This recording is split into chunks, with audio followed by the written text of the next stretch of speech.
Hello, welcome to Lemon Studios, where we talk anything and everything entertainment. I'm, of course, Lemon himself, Zeke Lemon, and this is my review for our Fantastic Beast, The Secrets of Dumbledore, or what should be called somewhat Secrets of Dumbledore, or just Fantastic Beast Dumbledore. We don't really learn a lot about Dumbledore. He's kind of the same, but we do learn that he does have a little bit of a darker past, and all that stuff. Him and Grindelwald were a couple. I think that's open to talk about here because they spoiled it in all the media. Literally, like, it was like, why in China they had to edit those scenes out? Uh, I wish they didn't. It serves the movie better. It makes the relationship dynamic much more better. I'm gonna get the elephant out of the room. How was Mads Mikkelsen as Grindelwald? To me, he is the best Grindelwald out of all three Grindelwalds. First one was Colin Farrell. Second one was Johnny Depp. I do not like how Mads Mikkelsen became Grindelwald, but he is the best Grindelwald, and now we have him. So, judging by the past, we're probably going to get a fourth different person, if there is a fourth one, for Grindelwald in the next movie. I'm joking. I hope it's Mads Mikkelsen going forward. I liked Johnny Depp in The Crimes of Grindelwald. In fact, he was the only thing I liked about in The Crimes of Grindelwald. I am a huge fan of the first one. I really enjoyed the first Fantastic Beasts and Where to Find the movie. Really liked that. Absolutely did not like Crimes of Grindelwald. I didn't even remember it. Like, I somehow pulled it out of my memory.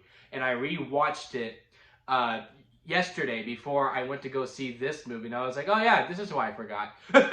It's completely boring. It's just a collection of scenes of people going from here to here to here to here, not really matching up to anything. And that is my problem with the Fantastic Beasts franchise right now. It always feels like we're building up to something bigger, but then they realize, oh yeah, we need an ending because they plan on doing 5. They want to do 5, and the 5th one is actually going to have an ending. Well, this one's just like, we're going to build. Okay, this is where we're going to end. And then we'll come back. Which is why I always say, I think Fantastic Beasts would have been a fantastic series. A fantastic series with a great season where you could really take your time to build up everything and everyone. And with that, also, I think the movies are way too long. They don't need to be this long, but also I feel like not enough characters get enough credit to where they shine. So, you know, I guess I'm just a lost cause at that point. The movies are too long, but they don't spend enough time with the characters. Like, you know, they're just not super, like, I don't super care for them besides the ones I met in the first one.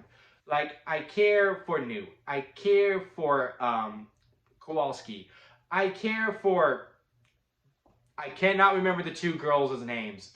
Wow. Well, the main girl from, like, the first 2 is not even in this one. I mean, she's a dress, and, you know, there's rumors about, you know, oh, she got in trouble for tweeting about J.K. Rowling and all this stuff. I mean, her presence wasn't really felt, but, like, at the same time, they addressed her, and the reason why she wasn't there, like, sucked. And also, knowing that character, she should have been there, is what I felt like. But they did replace her with another female character that I also can't remember. Like I said, they don't really spend a lot of time with these characters for me to, like, to really care for them. But she was also a standout. But nothing beats Kowalski. Kowalski is a real standout. And also Mads Mikkelsen as Grindelwald. Like, he has such a different take on it. Like, it's still Grindelwald, but yet it's Mads Mikkelsen's Grindelwald. Like, he's actually very intimidating. Also, with the relationship dynamic that's been added, I can get why Dumbledore would go for Grindelwald. I mean, it's Mads Mikkelsen. I mean, what can I say? As to Johnny Depp's, not that Johnny Depp is a bad-looking guy, but the way his Grindelwald looked, I was like, he just looks freaky. I don't see Dumbledore falling for that. But Mads Mikkelsen's, totally buy it. Absolutely buy it. This is more of a Dumbledore movie. Newt is still the main focus, which I really appreciate. We still got some Fantastic Beasts stuff into it. And also, it felt like the Harry Potter world was going back to its roots. Because, you know, this takes place in the Harry Potter world. You know, like, it's a little kooky. It's a little weird. Like, there's one, like, where the new girl meets Kowalski. And, like, it's like a little silly thing about this guy waving his hands. It's fun. And then, you know, there's a scene with some scorpion-like creatures, and they're doing the dance. You see it in the trailer. That's really fun as well. Like, there's a lot of fun within this movie. In some cases, this is probably the best movie out of 3. To me, personally, I still like the first one a little bit more, But this one, if you say this is my favorite one, I would not disagree with you. Like, this is a really good one. With that being said, I think it's time for a picture change in the directing chair. I love David Yates. I mean, he's made a lot of people's favorite Harry Potter movie of all time in The Order of the Phoenix. To me, it's my second favorite of all time, but it is close up there with The Goblet of Fire. But he is now 8 movies in, because he's did Order of the Phoenix, Half-Blood Prince, Deathly Hallows Part 1 and Part 2, Fantastic Beasts, Crimes of Grindelwald, okay, 7, with The Secrets of Dumbledore. If we continue, because Warner Brothers is holding to see how this movie does before they greenlight the 4th and 5th movie, I think it's time for a new director, just, you know, to get some new life into it, because it is starting to, like, in the same plan. Like, I know how this David Yates movie is going to go. I just think a new director, not that he's done a bad job. Again, this is a massive improvement from Crimes of Grindelwald. Massive improvements. Almost reaches Fantastic Beasts level to me. But in some cases, it's boring. Like, when it's not doing a big set piece of the magic, of them fighting or doing some type of magic, or when the beasts are in the movie, everything else is not as fun. And the Harry Potter world should be fun. Like, I should want to stay in this world. While in these movies, I'm like, please do something magical so I can be interested. Also, the story, going back to Dumbledore and Grindelwald, they have this thing, and, you know, it's established in the second movie as well. So, spoilers if you haven't seen the second movie, that he can't fight Grindelwald, and Grindelwald can't fight him because they made this blood pact. And it's like within a spell, and if they do it, then, you know, there's consequences at desire. And at first it's really cool. And then when it's addressed again in the end, you're just like, really? And also, it's spoiled in the trailer. Like, you know, they do fight. And it's just like, I feel nothing. But yeah, overall, I really did like the movie. I know I'm dogging on it quite a bit, but there's a lot of great things. Newt is really good.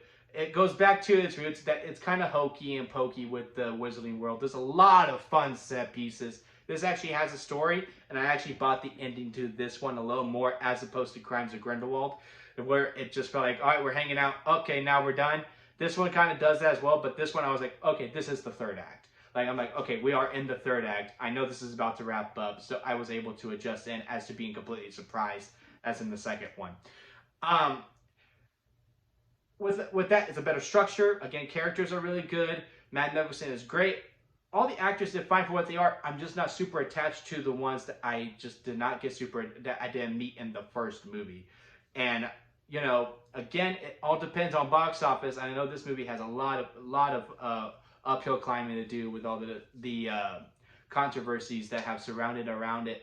But yeah, I mean, I wouldn't care to see this in the theater again. Like, this isn't a movie that I'm going to be like, I need to take someone to go see this movie again in the theater. This is a movie that I wouldn't mind watching again, but it would be at the comfort of my home.